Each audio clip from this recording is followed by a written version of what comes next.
3교시 시작하겠습니다. 3교시는 30페이지예요.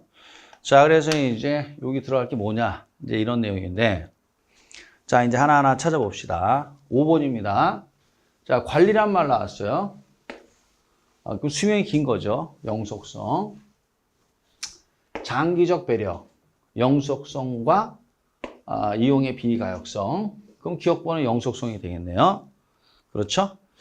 그 다음에 이제 요 니은번호 조금 이따 설명하고 디귿번호에 보면 좀 이따 설명할게요. 디귿번호는 지자체의 조세 수익 근거가 되며 이게 무슨 말이냐? 시장이 국지적이다. 그럼 부동성인데 디귿번호는 그렇죠? 근데 이제 지자체의 조세 수익 근거가 된다는 게 무슨 말이냐면 우리가 지역 시장이잖아요. 지역마다 시세가 다 다르죠. 예컨대 이제 강남구의 그 재산세 수입하고 그 다음에 저가 노원구인데요. 노원구의 재산세 수입이 다르죠. 강남구가 여기가 더 이제 주택 가액이 더 비싸니까 세금이 많이 거칠 거 아닙니까?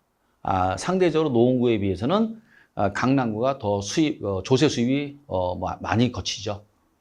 그 이유가 왜 그러냐? 지역마다 가격이 다르기 때문에 그래요. 지역 시장이기 때문에 그 얘기입니다. 그래서 부동성이고 리얼 번호는 이제 이거죠. 표준지의 선정을 곤란하게 하며 모든 토지에 공통적으로 적용할 수 있는 원리나 이론의 도출을 어렵게 한다는 게 뭐냐면 개별성이죠. 물건마다 다 다르니까 우리가 물건마다 토지든 주택이든 물건마다 그 성질이 다 다르기 때문에 이거를 표준화한다는 건 보통 어려운 일이 아니죠. 자, 해서 이제 그러면 정답은 기억번, 영속성, 부동성, 개별성 1번인데요. 요 니은번이 왜 부정성이에요? 요 지대 때문에 그런 건데 또는 토지에 대한 독점 소유 욕구를 발생시킨다. 부정성 때문에 그래요. 한마디로 어떻게 돼요? 토지의 공급은 딱 정해져 있잖아요. 물리적 공급은 불가능하잖아요. 그러니까 갖고만 있으면 땅값은 오른다는 얘기죠. 그래서 독점 소유 욕구로 발생시킨다. 근데 지대는 뭐냐면 여기 요 지대 이게 리카도의 차액지대예요. 리카도의 차액지대에 의하면 어떻게 해야 돼요? 지대 발생의 근거. 그래서 세 가지가 있습니다. 그래서 비옥한 토지는 비옥도. 그다음에 니은번 비옥한 토지는 비옥한 토지는 희소하다. 비옥한 토지는 희소하죠. 이게 뭐예요? 부증성이에요. 부증성. 그 다음에 세 번째 수학 체감의 법칙. 수학 체감의 법칙. 이 세 가지가 있습니다. 이렇게. 이때 비옥한 토지가 희소하다, 부족하다. 그 이유가 뭐야? 부증성 때문에 그래요. 그래서 요 지대가 발생하는 거예요. 지대가. 그래서 이제 지대 또는 지가를 발생시킨다. 그럼 리카도의 차액지대. 이게 나와야 돼요. 자, 요렇게 하시면 이제 이해가 되실 겁니다. 자, 그 다음에 이제, 나머지는 이제, 또 있네요. 자, 7번. 7번 또 보겠습니다. 32페이지. 32페이지 보세요. 야, 이 날씨가 이제 더워져 갖고요. 그죠, 여러분?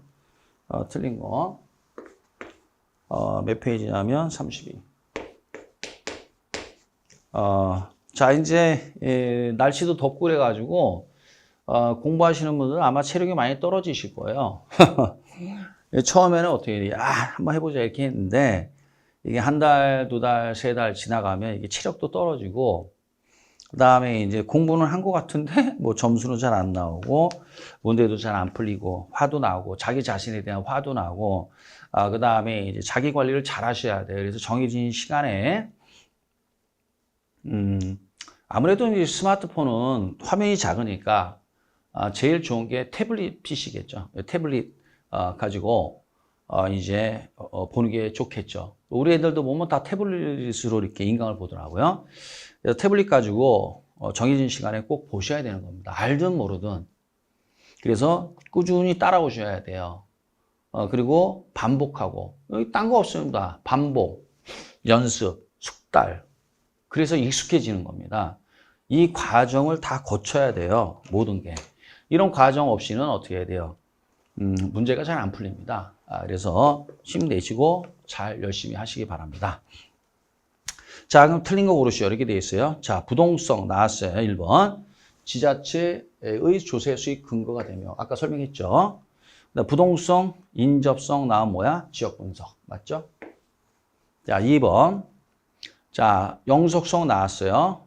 똑같죠. 소모를 전제로 한 재생산 이론. 뭐, 아까 다 얘기됐고. 그 다음에 이제 경제적, 요거 때문에 틀렸네요. 요거. 그래서 토지는 물리적 감가는 발생하지 않습니다. 영속성 때문에. 그런데 경제적 감가는 얼마든지 발생할 수 있는 거예요. 즉, 부동성과 인접성 때문에 부의 외부 효과가 발생하면 경제적 감가가 발생하는 거예요. 예를 들어서 이런 얘기예요. 여기 대상 토지가 또는 부동산이 있는데, 느닷없이 여기 쓰레기 소각장이 들어온다 이거예요. 이거는 이제 토지 소유주가 의도한 게 아니죠. 지자체 또는 서울시에서 소각장 여기다 집어넣어 버렸다 이거예요. 그럼 이 외부 요인이 대상 부동산 가격을 떨어뜨리잖아요. 이거 부의 외부 효과. 그렇죠? 부의 외부 효과가 발생한단 말이에요. 이게. 왜요? 부동성과 인접성 때문에.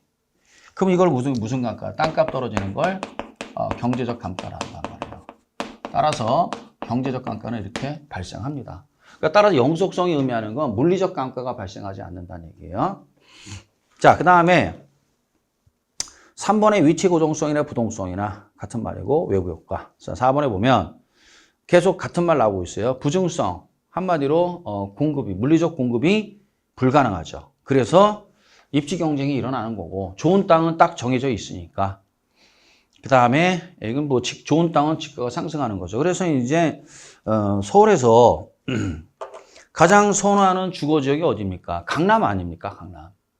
그래서 이제 강남구, 서초구, 송파구 이 정도 강남 3구라 하죠. 여기 뭐 강동구가 들어올 수도 있고 안 들어올 수도 있고 그런 건데 그러니까 아무래도 이쪽이 주거 환경이라든가 교통 이런 게 잘 발달되어 있잖아요. 직장과 가깝고. 그러니까 당연히 어떻게 해야 돼요? 이 강남구, 서초구, 송파구의 땅덩어리는 딱 정해져 있잖아요. 이렇게. 부증성. 그러니까 계속 공급은 정해져 있는데 계속 뭐가 들어와요? 수요가 들어오는 거 아니에요. 그러니까 전세가도 매매가도 물론 오를 수도 있고 내릴 수도 있고 그렇지만은 장기적으로 보면 어떻게 계속 우상향해서 올라가는 겁니다. 이게.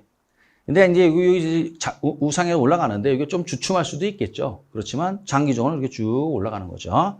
요거는 이제 이렇게 설명할 수도 있다. 자, 그 다음에 이제 5번에 보시면 뭐가 나오냐. 개별성으로 말미암아 요거 별 표시하세요. 별 표시하고 잘하고 계셔야 돼요, 이거. 개별성으로 인해 특정 부동산에 대한 시장 정보 수집이 어렵고 거래 비용이 높아질 수 있다. 그래서 정보가 불안전하고 불안정 경쟁 시장의 하나의 원인을 제공합니다. 이게 무슨 말이냐? 우리는 이 개별성 때문에 이 물건마다 거래가 일어나요. 물건마다 거래가 일어나죠. 이게 이 거래가 일어나기 때문에 이 거래 정보를 알아내기가 참 어렵습니다. 그나마 지금은 실거래가 공개 시스템도 있고 그다음에 부동산 앱이 있죠. 그래서 이제 그 앱을 가지고 비교할 수가 있는데 근데 속속들이는 알아낼 수 없단 말이에요. 이 정보를. 속속들이. 이 속속들이 알아내기가 어려워요. 그러면 왜 우리가 이 거래 정보를 속속들이 알아내기가 어렵냐? 우리가 개별성 때문에 물건마다 거래가 일어나요, 이게. 그럼 매도인, 매수인, 임대인, 임차인, 이 관계가 있단 말이에요. 이게. 이런 관계 속에서 결정되기 때문에 우리가 밝혀낼 수 있는 정보가 한정되어 있단 말이에요. 그러면 못 밝히는 정보들이 굉장히 많아요. 그래서 이 정보를 알아내는데 많은 돈이 들어가죠. 그래서 정보병이 많이 들어간단 말이에요, 이게. 이게 많이 들어갑니다. 이 정보병이 많이 들고 정보를 획득하기가 또는 분석하기가 굉장히 어렵거든요. 그 이유가 뭐냐? 개별성 때문에 그래요, 개별성. 이 개별성 때문에 물건마다 거래가 일어나기 때문에 이런 현상이 나오는 겁니다. 그래서 이제 이게 특히 어디서 심하게 나타나느냐? 이 거래 정보, 이걸 밝혀내기가 굉장히 어렵단 말이에요. 그게 어디서 나타나느냐? 이게 두드러지게 나타나는 게 경매입니다. 경매. 경공매. 여기서 두드러지게 나타나는 거예요. 그래서 이제 경매 시장에서 이제 권리 분석을 하잖아요. 예, 권리 분석을 해서 이제 낙찰을 받지 않습니까? 근데 낙찰자가 어떻게 해야 돼요? 이게 자기가 예상 못한 선순위 권리가 있어서 그걸 인수라 하거든요. 인수해야 된다 이거야. 그러면 낙찰하는데 그 대금을 지불해야 되고 인수하면 또 돈 들어가잖아요. 배보다 배꼽이 더 크다 이거지. 그래서 어떻게 해야 돼요? 잔금을 치르지 않는 미납되는 경우가 허다하게 발생해요. 그게 왜 그러냐? 권리 분석하는 게 보통 어려운 게 아니에요, 이게. 뻔한 거는 그렇지만, 그래서 이제 보통 뻔한 거는 경쟁률이 심해요. 뻔한 거는 경쟁률이 심하니까 낙찰가가 비싸요. 그러면 뭐, 그냥 경매 받지 않고 그냥 그 매매하는 게 더 속 편하죠. 그러면 조금 싸게 살기 위해서는 계속해서 경쟁이 작은 물건을 선택을 해야 되는데 그 경쟁이 적다라는 건 무슨 뜻이냐? 계속 유찰이 되는 건 무슨 뜻이냐? 이 거래 정보가 굉장히 불안전하다는 얘기야, 이게. 그렇기 때문에 이 권리 분석하는 게 진짜 고수들이 한단 말이에요, 이거. 경험이 많은 사람들이. 예, 그렇지 않으면 낭패 보기 십상이죠, 이게. 그래서 이게 두드러지게 나타나는 게 바로 경매 물건, 공매 물건이에요. 경공매 물건은 뭐야? 일반인들이 함부로 다루기는 어렵죠. 이 거래 정보가 굉장히 복잡하기 때문에 그래, 이게. 예, 그래서 이제 이거는 무엇 때문에 그렇다? 개별성 때문에 그렇다. 그래서 이게 이 시험이 요 문구가 우리 시험에 여러 번 나왔어요. 그래서 잘 알고 계시기 바랍니다. 알았죠? 어차피 여러분들이 이제 나중에 이제 중개업만 하시는 게 아니라 이제 경공매 대리한단 말이에요. 경공매 이 대리를 하게 되는데 그때 이제 어떻게 해야 돼요? 야, 이게 뭐 장난 아니네 이렇게 이제 되는 겁니다. 명도하는 것도 뭐 전 잘 모르겠지만 이렇게 이야기를 들어보면 주변에서 명도도 그거 장난 아니거든요, 그게. 자, 그래서 이제 그렇다. 그 다음에 이제 8번. 자, 33페이지네요. 옳은 것은 이제. 자, 이제 부중성 나왔어요. 부중성은 어떻게 해야 돼요? 한마디로 물리적 공급이죠. 물리적 공급을 어떻게 해야 돼요? 완전 비탄력적. 예, 틀렸죠. 2번. 토지와 주택은 민간재, 사적재 같은 말이에요. 민간재 또는 사적재라는 것은 민간재 또는 사적재라는 것은 재화, 상품인데 그냥 우리가 돈 내고 사는 거 이런 걸 민간재, 사적재라고 그래요. 임과 동시에 뭐 도 있냐면 동시에 엔드 공공재적 성격도 있어요.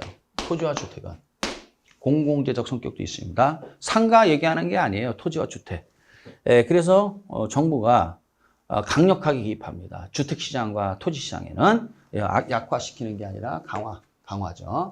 틀렸고 3번에 보면 부동성, 국지화, 견본 제시 및 진열이 용이해야 돼요. 진열이 용이합니까? 말이 안 되죠. 그렇죠? 앞에 거는 맞는데 뒤에 게 틀렸죠. 그래서 우리는 견본이라는 게 참 힘들어요, 이게. 그래서 이제 만약에 보여주는 집 있잖아. 아파트 이제 새로 입주장이 열리면은 거기서 이제 인테리어 때문에 1층에 보통 이제 보여주는 집이 있잖아요. 그러면 직접 가야 되는 거죠, 거기를. 보기 위해서. 임장을 나가야 된다. 현장 조사를 나가야 돼, 우리는. 어쩔 수 없이. 이 견본이라는 것도 그래서 이 견본 제시가 뭐냐면 이게 모델하우스예요. 그래서 모델하우스입니다. 이 모델하우스. 모델하우스. 그래서 여러분들 모델하우스 아시죠? 이제 건설회사가 입주자 모집을 하잖아요.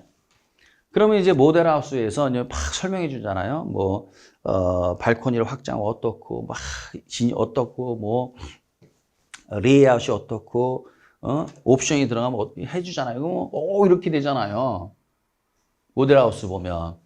근데 막상 이거 지나고 모델하우스에서 청약에서 단첨이 됐다. 그럼 이제 입주는 언제 하는 거예요? 한 3년 후에 입주한단 말이에요, 입주. 3년 후에 입주하거든요.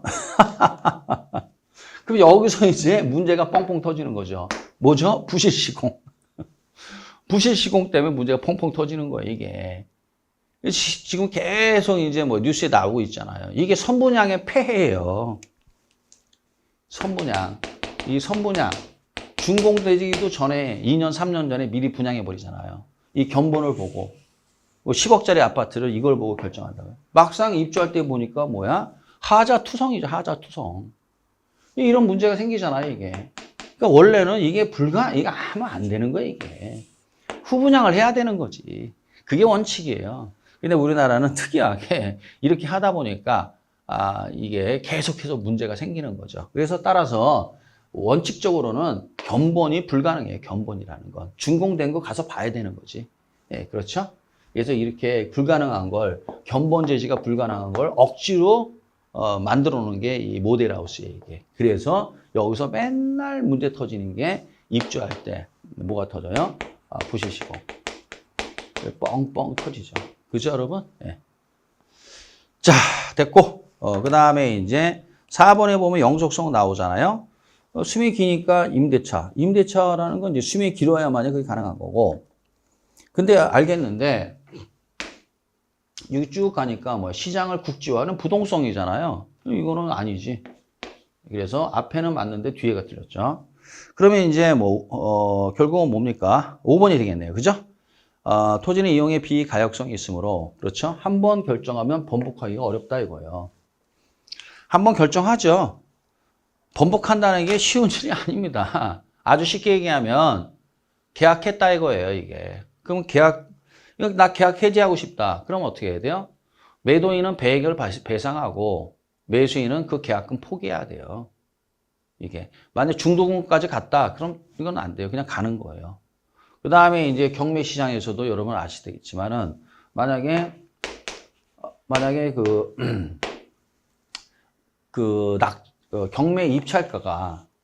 경매 입찰가가 만약에 5억이다 이거예요. 5억이다. 그러면 여기에 10% 5천만 원을 보증금으로 이거 먼저 내야 돼, 이거 보증금으로. 이게 5억이면. 그런데 낙찰가가 5억인데 보증금 무조건 5천만 원 내야 된다 이거예요. 이게. 그런데 만약에 이 잔금을 납부하지 않으면 이거 미납이라고 해요. 미납. 잔금을 납부하지 않으면 그런 경우가 왕왕 있어요. 그럼 이 5천만 원은 몰수예요. 몰수되는 겁니다. 이게. 그럼 두 번 입찰되잖아요. 그러면 보증금이 20%가 돼요. 보증금이 계속 늘어나 이렇게. 그럼 이거는 뭐야? 법원이 가지고 가버려요. 그럼 뭐야? 만약에 갑은 좋다고 낙찰 받았는데 내가 모르는 권리가 생겨서 이건 아니다 해서 잔금 미납을 해버리면 이 5천만 원은 뭐야? 붕 뜨는 거야 이게. 그걸 뭐라고 그래? 아주 쉽게 얘기하면 한 번 결정하면 번복하기가 어렵다 이거예요. 이게. 번복하기 위해서는 많은 대가를 지불해야 돼요. 그게 바로 부동산 상품의 특징이에요. 그래서 그런 어떤 특징이 있기 때문에 엄청난 데미지를 받는 거죠, 이게. 원래 이 가액이 세잖아요. 고가품이기 때문에. 잘못하면 어떻게 돼요? 패가망신할 수 있단 말이에요, 이게. 그래서 어떻게 돼요? 매입, 매각. 그렇죠? 이런 결정은 장기적인 관점에서 길게 보고 영속성과 이용의 비가역성 필요하다. 이렇게 되는 거죠. 그래서 우리가 무슨 분석이라는 게 굉장히 발달되어 있는 거예요. 현금 흐름 분석, 민감도 분석, 시장성 분석 들어보셨죠? 왜 이렇게 분석이 많으냐 이거예요. 그거는 이러한 위험들을 제거하기 위해서 다양한 분석을 한 다음에 의사결정을 내리겠다. 장기적 배려의 하나에 해당하는 행위들이 되겠습니다. 자, 여기까지. 그러므로 정답은 몇 번이에요? 5번이 되겠죠.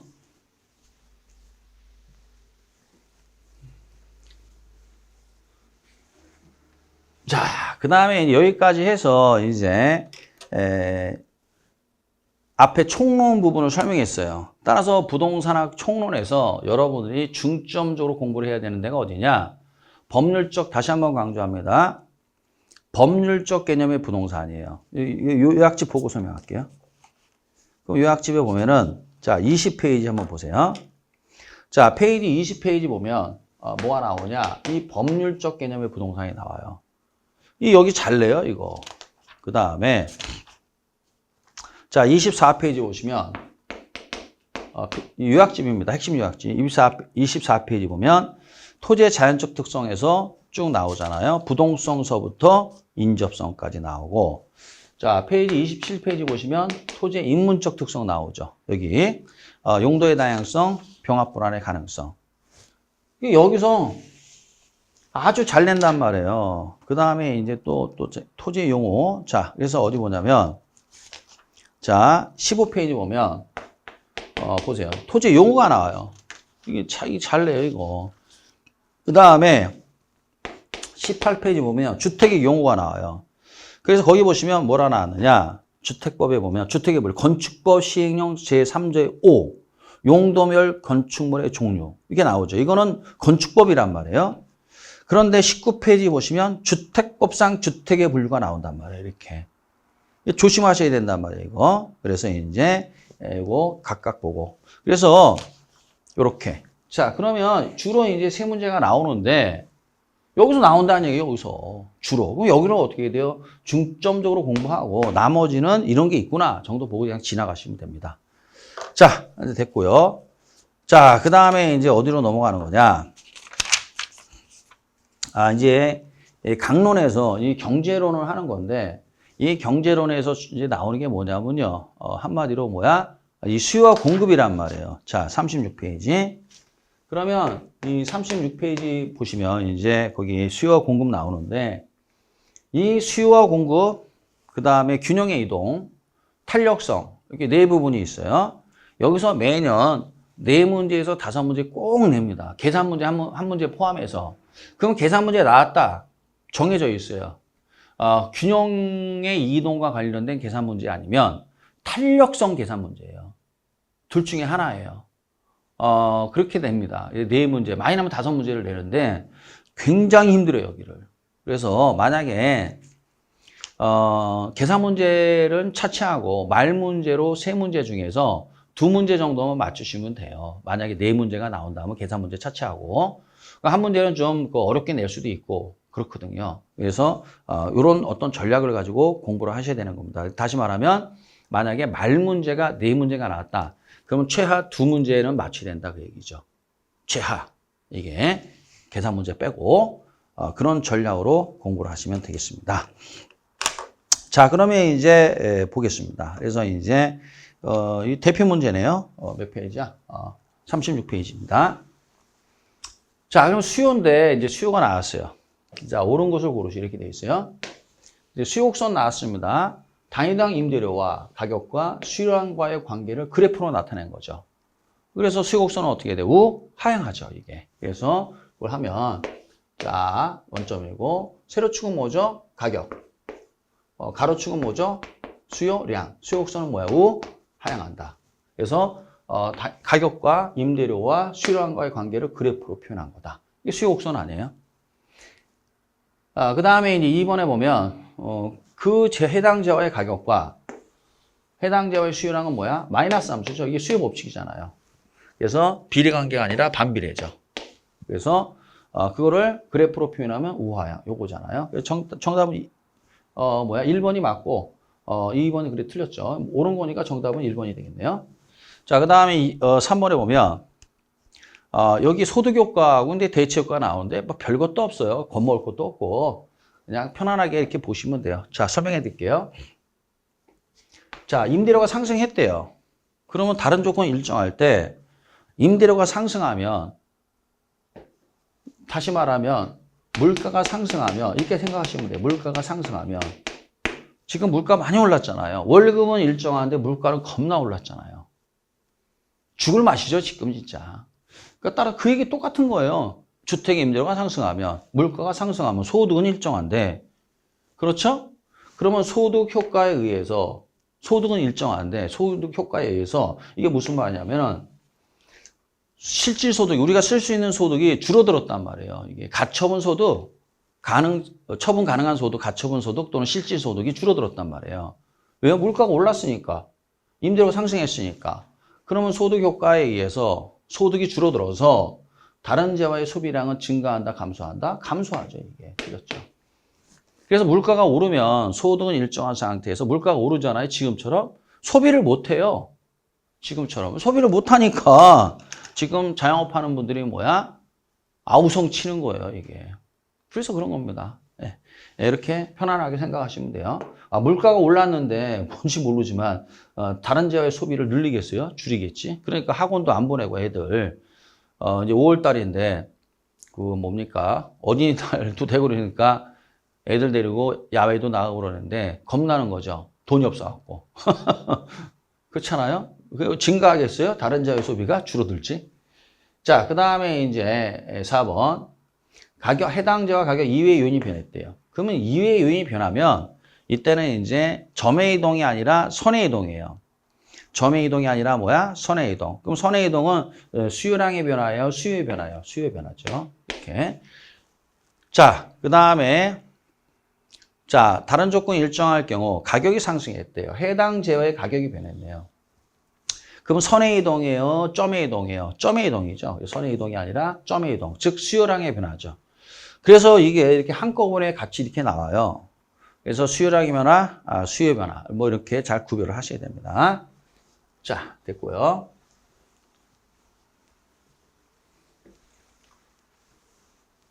이 문제를 푸시다가 혹시 못 알아들으시면은 아주 간단해요. 다시 그 인강을 보시면 돼요. 여기 해당된 인강을 보고 그러면 점의 이동은 수요량의 변화다. 선의 이동은 수요의 변화다. 해당 재화의 가격, 점의 이동, 수요량의 변화. 가격 이외의 요인 변화, 선의 이동, 수요의 변화. 이렇게 수업 시간에 다 해줬단 말이에요, 이게. 그거 보고 하면은 됩니다, 이렇게. 자, 그 다음에 1번 보겠습니다. 틀린 거 올라라. 이렇게 되어 있어요. 자, 1번서부터 봅시다. 틀린 거. 1번. 여기 보면 일정 기간 동안이 나오는데 일정 기간 동안이 유량이라는 얘기예요. 플로우라는 게 뭐야? 유량이에요, 유량. 그래서 수요량이 됐든 공급량이 됐든 전부 다 유량이에요. 그러니까 수요량, 공급량은 주어진 가격 수준에 의해서 최대 수량이거든요. 근데 그게 일정 기간이 주어졌다고 묵시적으로 우리가 정의를 내려요. 그래서 일주일 동안 또는 한 달 동안 이렇게 주어졌다. 그래서 무슨 개념이다? 유량 개념이다. 일정 기간 동안. 같은 말이에요. 플로우나 유량이나 일정 기간 동안이나 같은 말이에요. 수요량, 공급량 나오면 일정 기간 동안 당연히 이렇게 시작하는 거예요. 그 다음 2번에 보면 또 임대료가 상승했네요. 그 임대료가 상승하면 다른 재화 가격이 상대적으로 하락하여. 이렇게 돼 있죠.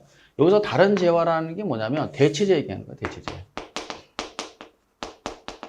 대체재를 얘기하는 거예요. 다른 재화.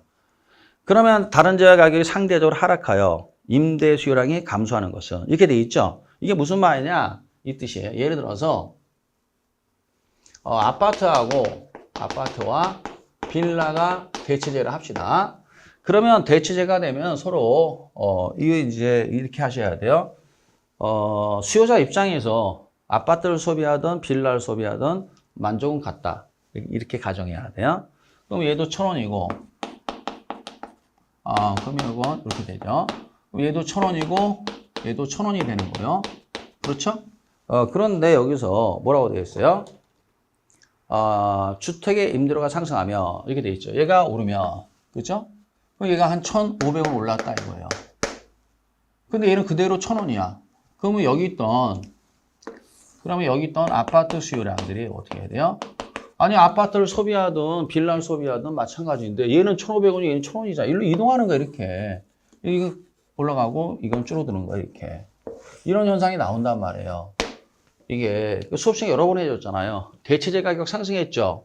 해당 재화 수요는 증가하는 거고 플러스 대체재 수요량이 감소했죠. 그러면 해당 재화의 수요는 증가하는 거예요. 마이너스.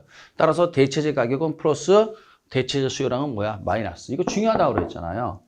그렇죠? 지금 이거 뭐 얘기하는 거야 이게? 이게 대체재 아니에요? 대체재. 그런데 뜬금없이 소득 효과가 왜 나오냐고. 이건 대체재지. 그렇죠? 대체 효과라는 거예요. 이게 소득이 아니지 이거는. 아까 소득 효과는 아까 설명했죠. 주택 임대료가 상승하면 물가가 오르면 소득은 일정한데 월급은 일정한데 쓸 돈이 없는 거죠. 이게. 그러니까 소비를 줄일 수밖에 없는 거죠. 주택이 됐든 다른 재화가 됐든 뭐가 됐든. 그건 소득 효과에 대한 설명이에요. 자, 그 다음에 3번에 보면 가격이 상승하면 공급량은 증가하고 가격 하락하면 공급량은 감소한다. 이게 무슨 법칙이에요? 공급 법칙이죠, 이게. 자, 4번. 부동산의 수요량과 그 수요량에 영향을 주는 요인들과의 관계를 나타낸 것이 수요 함수이다. 맞는 말이죠? 그러면 해당재의 수요량에 영향을 줄 수 있는 건 뭐예요? 해당재와의 가격. 그렇죠? 그 다음에 이제 해당재와의 뭡니까? 가격 이외의 요인은 수요량의 결정 요인이 아니라 수요의 결정 요인이죠. 그렇죠? 예, 그럼 그런 것들을 총칭해서 무슨 함수라고 그래요? 수요 함수로 하죠. 그래서 가격과 수요량은 무슨 함수? 마이너스 함수. 이게 되는 거죠. 이거 수요 함수라는 얘기죠, 이게. 자, 그 다음에, 자, 5번. 수요 곡선상의 수요량은, 주어진 가격 수준에서 수요자들이 구입 또는 임차하고자 하는 무슨 수량이야? 최대 수량이죠. 그래서 수요량이 됐든 공급량이 됐든 최대 수량이 되겠습니다. 알았죠? 그래서 틀린 건 몇 번이야? 2번이 틀렸죠. 이제 소득 효과, 대치 효과 대충 아시겠죠? 그래서 굳이 외울 필요는 없어요. 그냥, 지금 설명한 내용이 다예요. 뭐, 요 정도 알고 그냥 지나가시면 돼요. 교재에 보면 좀 세밀하게 나왔는데, 뭐 그렇게 자세히 안 보셔도 됩니다. 우리 시험에 소득 효과, 대치 효과는 한 10년 전에 나오고 지금까지 나온 적 없습니다. 잘 안 냅니다, 이거. 최근 들어서는. 자, 그 다음에 뭐냐면 이제 2번입니다. 2번. 자, 2번이 뭐냐면은 38페이지네요. 틀린 것은 이렇게 돼 있는데, 자, 봅시다. 1번에 보면, 자, 중요한 말은 뭐냐면, 건축 원자재 가격 하락이에요. 요게 중요한 말이에요, 요게. 그러면 이건 벌써 건축 원자재 가격이 나오면은 이건 수요가 아니라 공급입니다. 그렇잖아요. 그래서 토지 매입 가격, 건설 노동자의 노무비, 건축 원자재 가격, 공사비 얘기하는 거 아니에요. 그건 공급이에요. 그러면 이 생산 요소 가격 또는 원자재 가격이 하락했대요. 다른 조건이 일정할 때 분양 원가가 하락한 거예요. 생산비가 하락했어요. 가격이 일정할 때. 예, 그러면 어떻게 돼? 이윤이 커지니까 공급이 감소해진 거야? 증가. 이렇게 된단 말이에요. 그럼 공급이 증가하면 어떻게 돼요? 공급 증가 하면 가격은 뭐야? 상승이야, 하락이야? 하락, 거래량은 증가. 이 틀렸죠. 1번이죠. 예. 우리 본고사 기출 지문이에요, 이거. 그 다음에 이제 2번은 뭐냐면, 개별 수요 곡선을 수평으로 더한 게 시장 수요 곡선이에요. 그래서 우리는 아말 없으면 시장 수요예요. 그러면 개별 수요를 다 더한 거예요. 시장 공급, 아무 말 없으면 시장 공급이에요. 그러면 개별 공급을 다 더한 거예요. 어떻게 더했다? 수직이 아니라 수평으로 더한 거예요. 이게 무슨 말이냐면 이런 얘기예요. 만약에 쉽게 얘기해 드릴게요. 갑이라는 수요자와 을이라는 수요자가 있다. 갑과 을 둘만 있다고 그래요. 어떤 시장이 있는데. 근데 갑은 100원 할 때 5개고 수요량이, 을은 100원 할 때 수요량이 10개래요. 그럼 갑은 100원 할 때 몇 개요? 5개. 을은 100원 할 때 수요량 몇 개요? 10개. 합하면 어떻게 해야 돼요? 15개가 되는 거 아니에요. 그게 시장 수요량이에요. 그러면 5개와 10개를 더해서 15개가 됐다. 수평으로 더했다. 그래서 이렇게 알고 계시면 되겠어요. 시장 공급 곡선도 마찬가지예요. 그 다음에 3번에 보면 연립과 빌라가 대체제래요. 그럼 연립주택의 가격이 상승하면, 잘 들어보세요. 연립주택 가격이 상승하면, 대체재 가격이 상승하면, 그럼 대체재 가격이 상승하면 어떻게 해요? 해당재와의 수요는 증가잖아요. 대체재 가격은 플러스니까. 그러면 빌라 수요는 뭐야? 증가. 맞죠? 그러면 빌라 수요 증가하니까 빌라 가격 상승하겠네요. 자, 4번. 이제 뭐냐면 부동산의 물리적 공급은 단기적으로 한정되어 있어 비탄력적이다. 거의 완전 비탄력적이죠. 그래서 토지라고 하지 말고 여기 뭐 건물도 포함된다 이렇게 생각하시면 돼요. 건물도 이제 그 착공에서 준공까지 시간이 많이 걸립니다. 그래서 한 뭐 짧으면 2년, 길면 한 5년 걸려요. 그래서 단기적으로는 신축에 의한 신규 공급이 굉장히 힘듭니다. 그래서 상당히 굉장히 비탄력적이에요. 단기에서는. 그 다음에 이제 5번 이거 고치셔야 되는데 이거를 어떻게 고치느냐? 이거를 고쳐야 돼요. 이거를 공급도 증가한다가 아니라 수요도 증가한다. 이걸 고치세요. 이렇게. 수요도 증가한다. 아니, 틀린 건 아닌데 헷갈릴 수가 있어서 그래요. 이렇게 붙이시면 돼요. 자, 가격이 상승하잖아요. 그럼 가격이 상승하면 공급량 증가하겠죠. 그렇죠? 가격이 상승하면 당연히 공급은 뭐야? 공급량 증가한단 말이에요. 왜요? 가격과 공급량 플러스 관계니까. 그렇죠, 여러분? 그러면 이 사람들이 어떻게 새로 또 계속 그 착공을 해야 되잖아요. 착공을 해야 되니까 땅이 있어야 되잖아요. 그 땅이 주거용지죠. 그러니까 주거용지 수요가 증가하는 거예요. 이게 이렇게 하는 게 좀 매끄럽죠. 자, 그래서 이제 이렇게 되고 그 다음에 이제 3번입니다. 3번 볼게요. 3번도 역시 틀린 거. 자, 보면은 1번 봅시다. 수요량 나왔어요. 그래서 보면 주어진 가격 수준에서 구매 의사와 구매 능력이 있는 수요자, 구매 의사와 능력이 있는 수요자를 유효 수요라 해요. 유효 수요. 그럼 수요는 당연히 유효 수요가 돼야 되는 거예요. 그렇죠? 사고 싶다. 거기다 지불 능력까지 있다. 유효 수요. 그 다음에 구매하고자 하는 수량인데 최대 수량이 되겠죠. 자, 2번에 보면 금리 인하라고 나왔잖아요. 금리 인하. 금리가 인하되면 어떻게 해야 돼요? 이거는 가격 이외의 요인이잖아요. 그 가격 이외의 요인이니까 이거는 수요량의 변화가 아니라 수요의 변화가 되겠죠. 맨 끝에 수요의 변화. 그럼 금리가 인하되면 수요는 감소할까요? 증가할까요? 증가. 그래서 수요가 증가하겠죠. 수요가 증가해서 수요옥수는 우측으로 이동하겠죠. 3번에 보면 수요옥순이 우하향하는 이유는 또는 가격과 수요량의 마이너스 함수 관계가 나타나는 것은 뭐 이런 것 때문이다. 맞다. 이렇게 참고로 알고 그냥 지나가셔도 돼요. 대체효과, 소득효과, 가격효과 뭐지? 아유, 모르셔도 됩니다. 가뜩이나 할 것도 많아 죽겠는데 뭐 별것도 아니에요, 이거. 자, 그 다음에 4번에 보면 초과 공급이 걸리면 어떻게 해야 돼요? 가격이 떨어지겠죠. 초과 수요 걸리면 가격이 올라가는 거고. 그 다음에 이제 뭡니까? 5번. 아파트와 연립주택이 보완제 관계가 있다면 참 애매한 표현이죠, 이게. 아파트와 연립이 보완제라면. 그래서 그냥 애매한 표현이긴 하지만은 그냥 그러니 하고 그냥 지나가세요. 그러니까 어찌됐건 그냥 풀면 되는 거예요. 그러면 둘이서 보완제래요. 그러면 아파트 가격 상승 시 이렇게 돼 있잖아요. 보완제 가격이 상승했다는 얘기 아니에요. 보완제 가격이. 그래서 X 수업 시간에 맨날 하는 게 이거잖아요. 아까는 이제 대체재 가격은 했고 대체재 수요라고 하고 이건 보완제란 말이에요. 보완제 가격, 보완제 수요량. 이거 아셔야 돼요. 했을 때 이 해당재와 수요가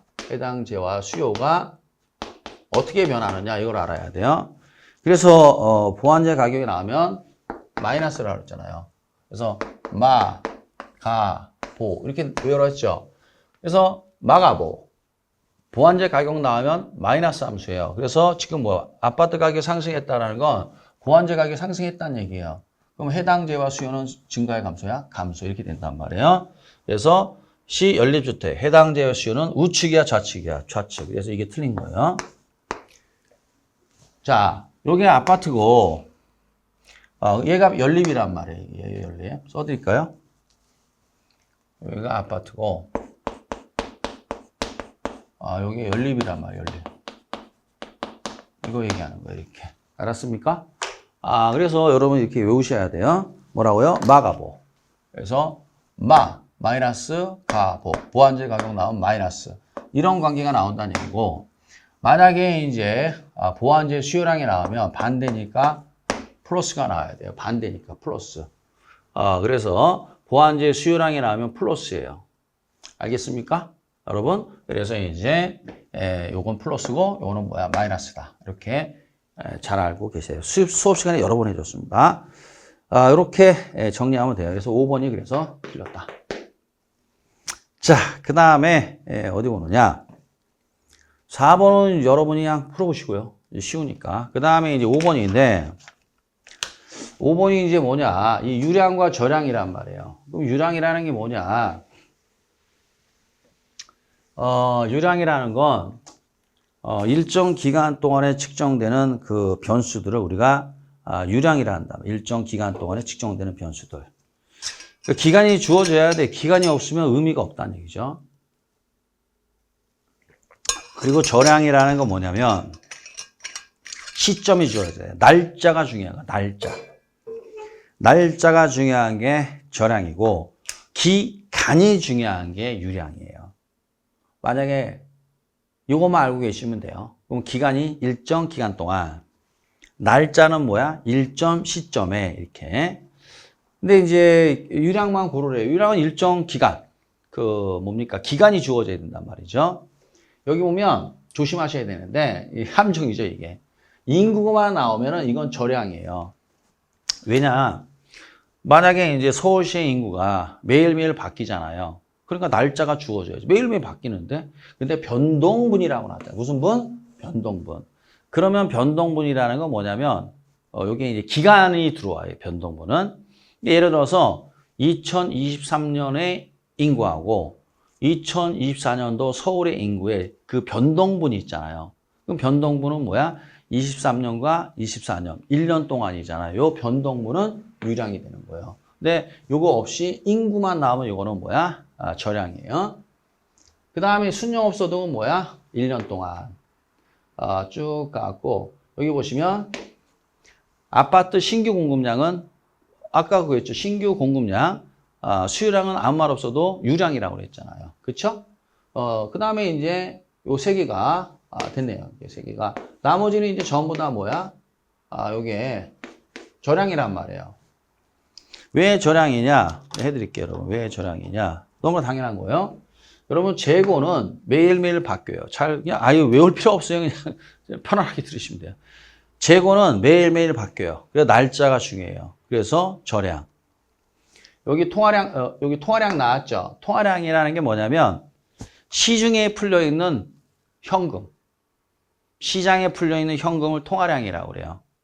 이게 잘 생각해 보세요. 이것도 매일매일 바뀌는 거예요, 이게. 이 통화량이. 그래서 이제, 통화량이 증가할 수도 있고 감소할 수도 있습니다.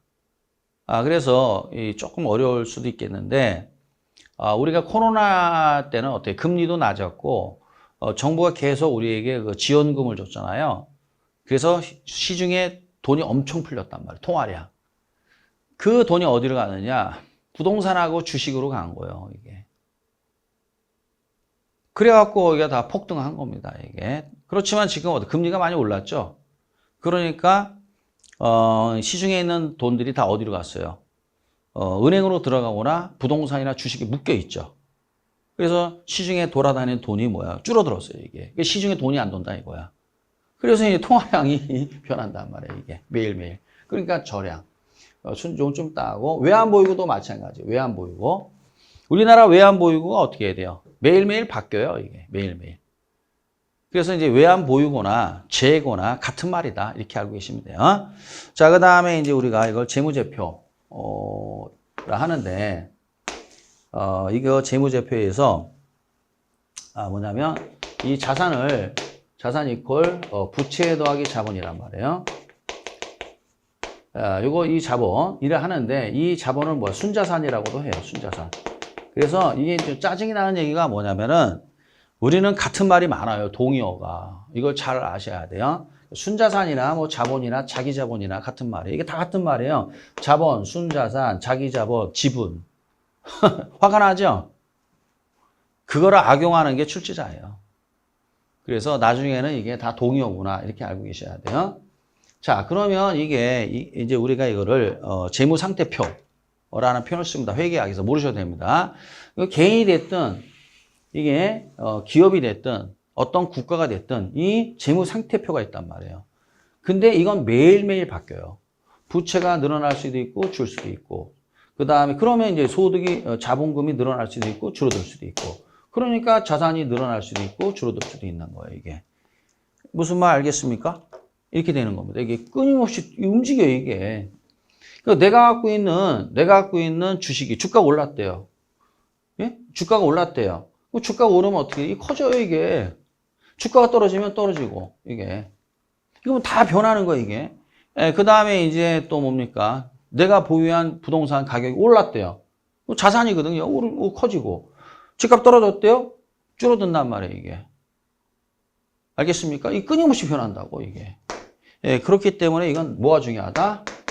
날짜가 중요하다. 뭐가 중요하다? 날짜가 중요하다. 그래, 날짜가 중요하기 때문에, 순자산이 뭐냐면, 요거 얘기하는 거예요, 자본. 그 다음에 부채, 여기 있죠, 부채. 여기 있잖아요, 부채, 여기 있잖아요. 그죠? 그래서 이거는 유량이야, 저량이야? 저량이 되겠습니다. 오케이? 그래서 이제 이거 모의고사에 아마 난이도 하로 나갈 또 본고사도 가끔 잘 내요. 난이도 하로. 그래서 이 내용이 어디냐면은 이런 거 틀리면 안 돼요. 어디 있냐면은 여기 나와요. 그래서 핵심 요약집에 요게 페이지 59페이지 보면 이게 나옵니다. 저량 유량이 나오니까 잘 챙기시기 바랍니다. 오케이? 예, 좋습니다. 자, 여기까지 해서 이제 조금 쉬었다가 또 이어서 쭉 보도록 하겠습니다. 좀 쉬겠습니다, 여러분.